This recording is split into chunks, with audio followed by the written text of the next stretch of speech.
حضرت عائشہ صدیقہ رضی اللہ تعالیٰ عنہ بیان کرتی ہیں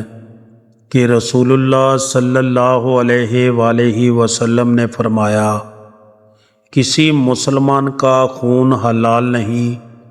جو گواہی دیتا ہو کہ اللہ کے سوا کوئی معبود نہیں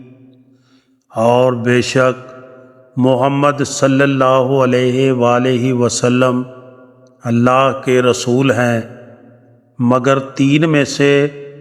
کسی ایک وجہ سے کہ جو شخص شادی کے بعد زنا کرے اسے رجم یعنی سنگسار کر دیا جائے گا۔ جو شخص اللہ تعالیٰ اور اس کے رسول سے لڑائی کرنے نکلے اس کو قتل کیا جائے یا اسے سولی پر لٹکا دیا جائے گا یا جلا وطن کر دیا جائے گا، اور یا کوئی کسی کو قتل کر دے تو اس کے بدلے میں قتل کیا جائے گا۔